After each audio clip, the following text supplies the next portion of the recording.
Bienvenidos a Alma Latina. Welcome to Alma Latina. Alma Latina is a program of arts and literature produced by the Communication Department of Eastern Connecticut State University. Our executive producer is Jaime Gomez. I am your host, Edmund Chabot, and our guest today, we're very fortunate to have Sergio Ramirez, one of the great poets of a country of great poets, a country with a very small landmass and a very great heart mass. Sergio Ramirez, welcome to Alma Latina. Thank you very much. It's very good to have you here. You've published a great deal on various subjects over the course of your life. I'd like to start off by speaking a little bit, and maybe we'll get back to it later, about your most recent book. It is Margarita, and I'm wondering if you could tell me, Margarita, How Beautiful the Sea is the title of the book. How did it happen to get that title? Well, because the book has a lot to do with Rubén Darío, our leading poet, and Margarita, How Beautiful the Sea, Margarita, Esta linda la mar, is one of his most known poems.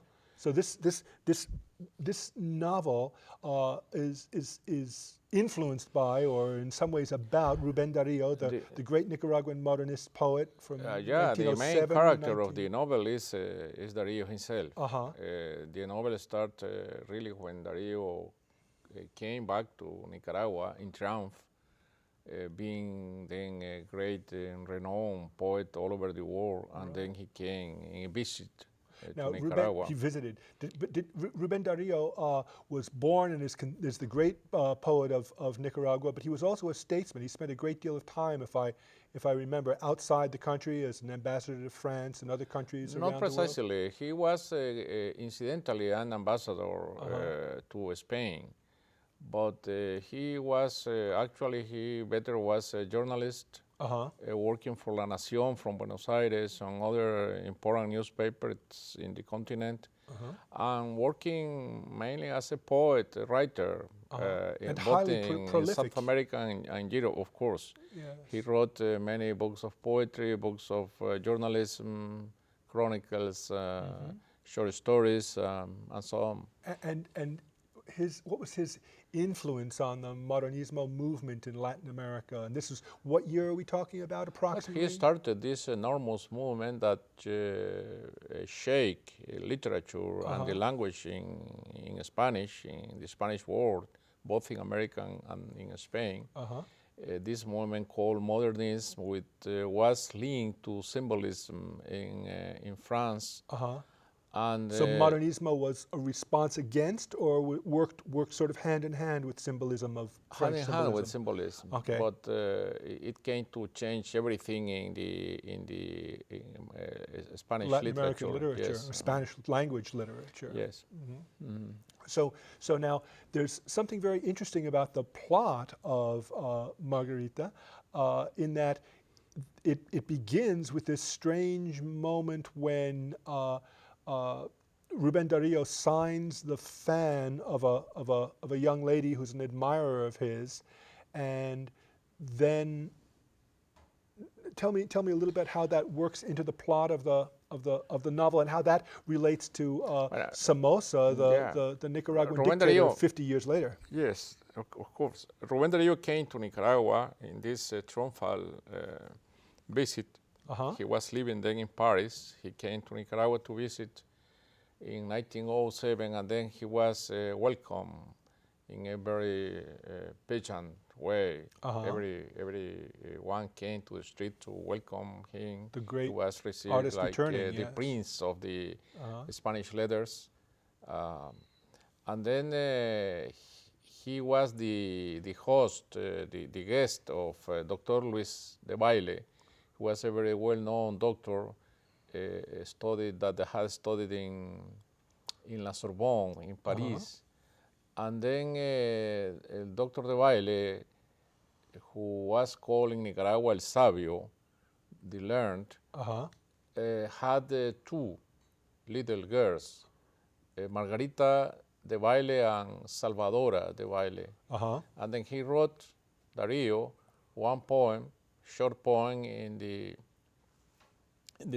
on the fan of Margarita, So Rubén Darío wrote a short poem on the fan of Marguerite's fan. And he wrote another poem in the fan of Salvadora.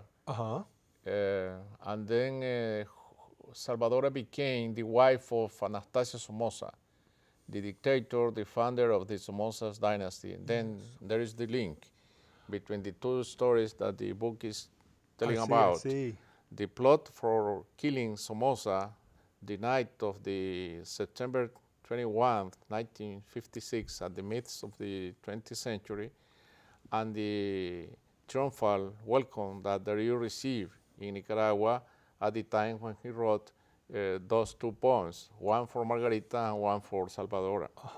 And in historical times, in fact, Somoza was assassinated in I think you said 1956? 56, the 21 of September 1956. By Rigoberto López Pérez. Rigoberto López Pérez was a poet. A poet, yes, death by poetry. Very young poet. He was 26 years old.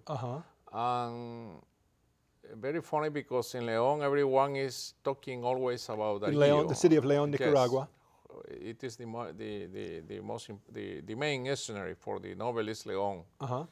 And Darío came in triumph to León, where he was welcomed by the people in 1906. And Darío was buried in León when he died, inside the cathedral, which is one of the most important colonial monuments in Latin America. And Darío is buried inside the cathedral in León. At the foot of the statue of San Pablo, of Saint Paul, inside the cathedral. Then the novel starts when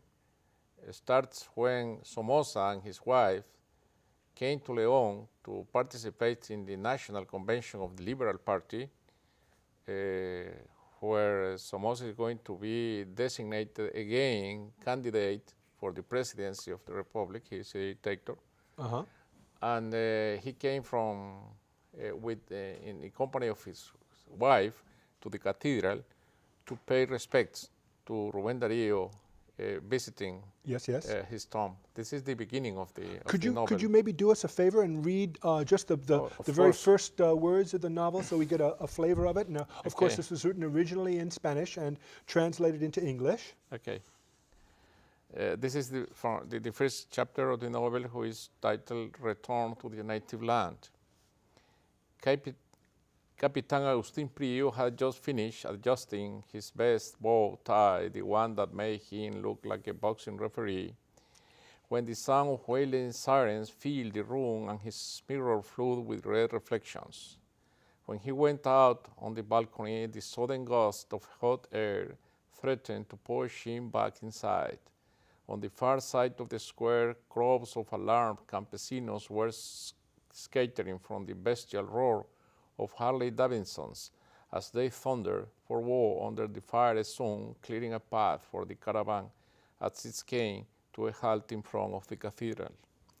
Climbing down from the cotton trucks and orange color, the parliament of public works dump trucks, the demonstrators took the placards, still dripping with wet paint, being handed out by the men in charge and hoisted then aloft or used then to shield themselves from the heat. Behind them came the women, clasping infants to their gaunt breasts and holding older children by the hand as they disappeared into the front of other equally disoriented campesinos who had been ferried in from the surrounding rural areas, as well as those who had walked there from the outlying districts of the city, wearing their red caps, broad-bottom stall holders, women street vendors in palm hats, municipal street cleaners in big heavy boots, school teachers under their parasols, shaven head, military recruits, and civil servants in drab ties. Thank you very much. This is the scene in which Somoza is entering the cathedral, and outside the cathedrals are all the people that have been carried in to support. To support artificially. Yes, right. To support him. A false crowd drummed up by the. Now, This is the 21st of September 1956. Oh, so this is... half a century back, right. Rubén Darío came in triumph to León from Paris. That same cathedral. And now he is buried in the cathedral. How when you write a novel like this, how carefully do you plot it out? How much of it comes to you before you start to write, and how much of it is sort of spontaneous? Some people, when they write, will... I spoke to somebody once who said to me, I don't start to write until I know how it's going to end and what the middle is going to be, and I have a strong outline. When it deals with a novel like this one that has an historical scenario, necessarily you must be first inside the scenario. You must live inside this scenario, to live in that time, to learn to live in that time, to be able to write about it. To think and have the... Yes. Oh, well, now that brings up something I noticed when I was reading, that some of it seems to have a flavor of the late 20th century style that we call magical realism, and then sometimes I detect little ideas of modernism in there, sort of almost in the style of the Latin American writers, Jaime Frei Darío. Well, what I tried to build in this novel was a language. Starting to dominate myself the modernist language, because there was a prose of modernism and very identified style, which was called modernism, a little decadent. And certainly a little surreal, the sort of disjuncture between... It was a flourishment of words. It's what the use and abuse of words of different kinds, to mix words of different languages, especially French. Yes. And then this is what modernism was. And then there are, for example, there is a speech that Darío gives during a banquet that is given in his honor, and he starts to talk about the French mode. And then with an enormous property, he knows everything about fashion, Paris fashion. And then I had to study very carefully everything about Paris fashion at the end of the 19th century. And the symbolist movement in poetry, I should guess. Yes, of course. True. Verlaine and Rimbaud and so on. So something I do when I'm trying to write in a particular style, so what techniques did you have for getting into that style? You say you had to think like that, you had to read that stuff. Was it just reading it, or did you do other things like visit certain places? Sometimes when I'm trying to write in a style, I will copy by hand, not type, but copy by hand, literature in the style that I'm trying to immerse myself into. I wrote, for this novel, I wrote 1,000 of cards. Cards, I say, by note hand, cards. by hands. And then I ordered those cards and play with those cards, looking for information. But when I started to write this novel, I forget everything about the cards. Right. Because I had to have everything in my memory, everything in my head. It's a different part of the brain. One has to be a spontaneous outpouring in the other. Is a more... To use the information, but having the information in my head. Yes, yes. Not trying to consult it, because it is a little more artificial. Sergio Ramirez, you also write essays both on literature and politics. Novels aren't your main work. Please tell me about some of the other things you've written. Well, I started to write short stories when I was 17. I thought then that I wanted to be a short story writer, not a novelist. For me, to be a novelist and to be a short story writer were two very different, separated things. My first book was a short story book published when I was 20 years old. I was studying at the University of León. I was studying to be a lawyer. You studied at León, where a great deal of this novel takes place. Yes, this is the reason why the scenario of León is in my head, it's in my sentiments, and I can go easily through it because I lived 5 years of my life in León. And other novels written by me have León by scenario too, Castigo Divino and other novels that I have written.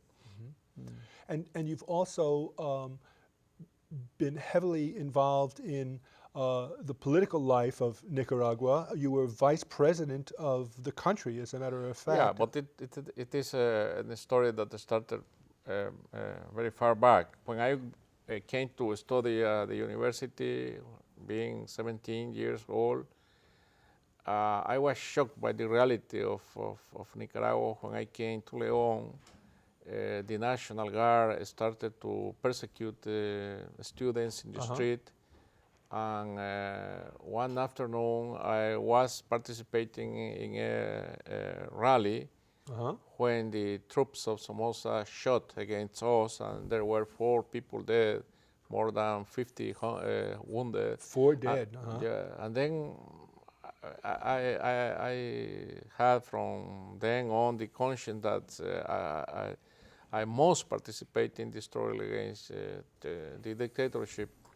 And then I became a politician and became a writer at the same time.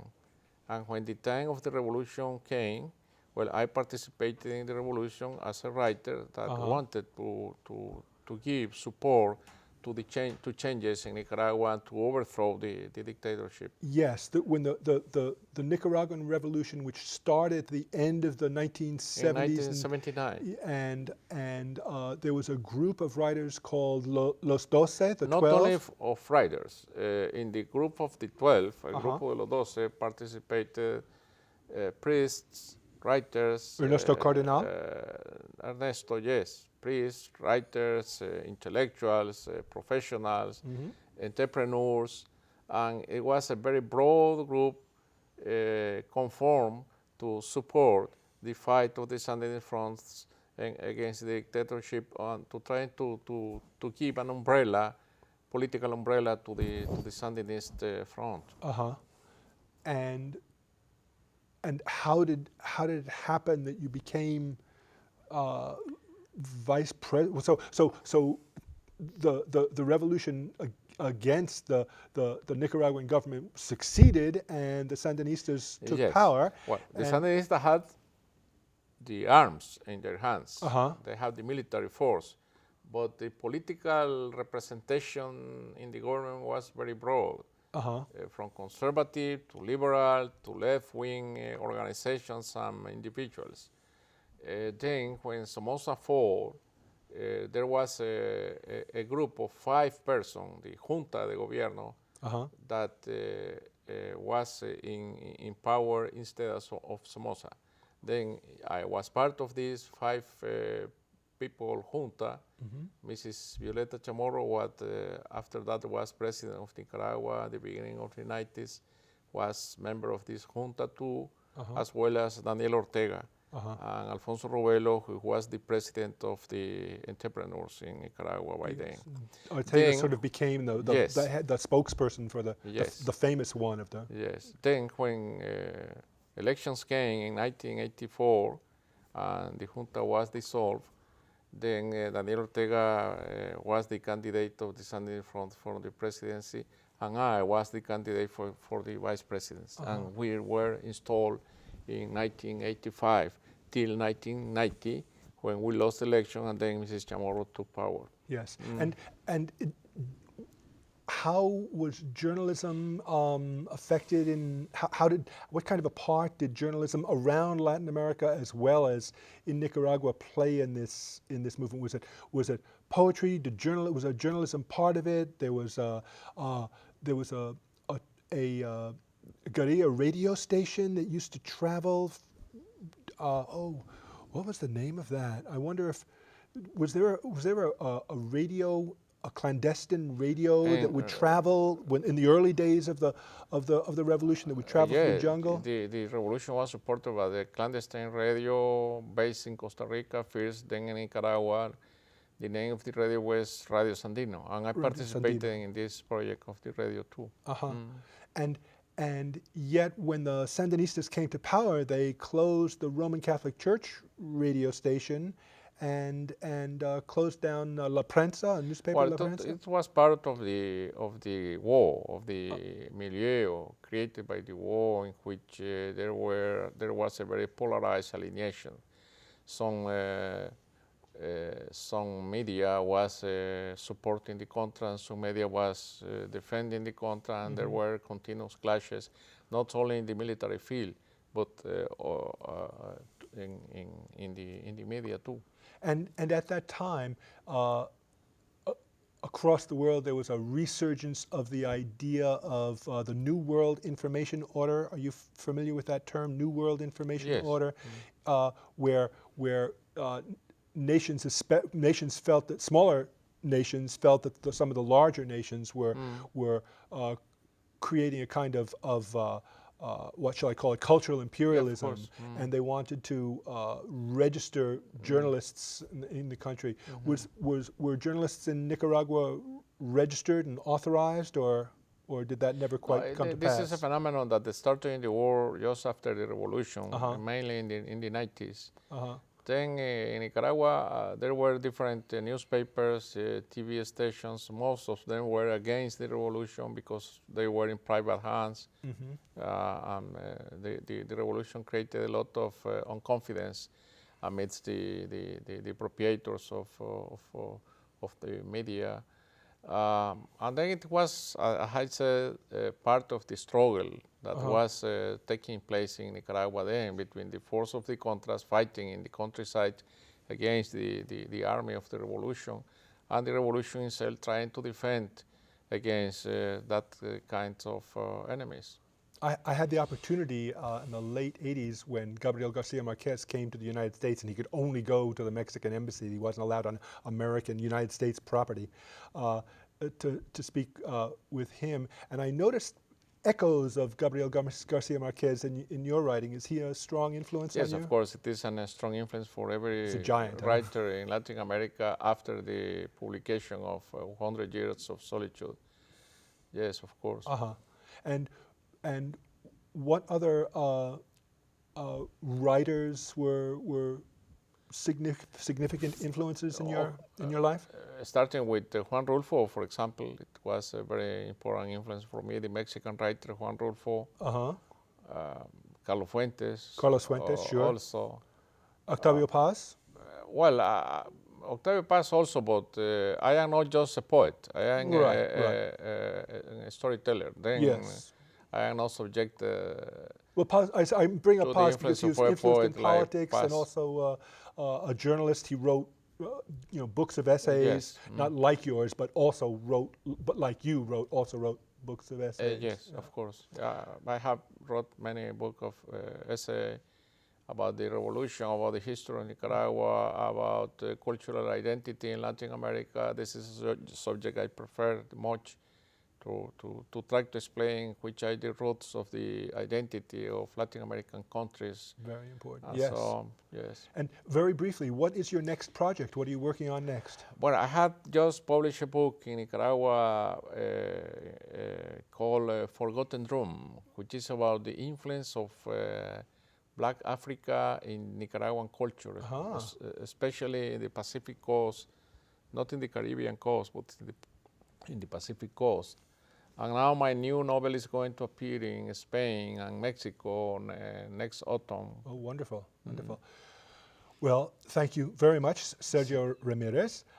My guest today has been Sergio Ramirez, and we have been talking about politics and literature around the world and in Latin America, and most especially, of course, in Nicaragua. The home of great writers.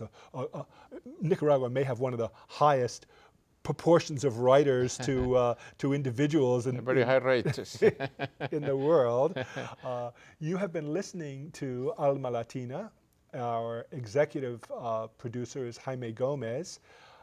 We're produced at Eastern Connecticut State University, and our guest today has been Sergio Ramirez. My name is Edmund Chabot. I'd like to thank you very much for being with us, and I hope you get a chance to not only listen to this at the moment, but catch it on the internet. Thank you very much.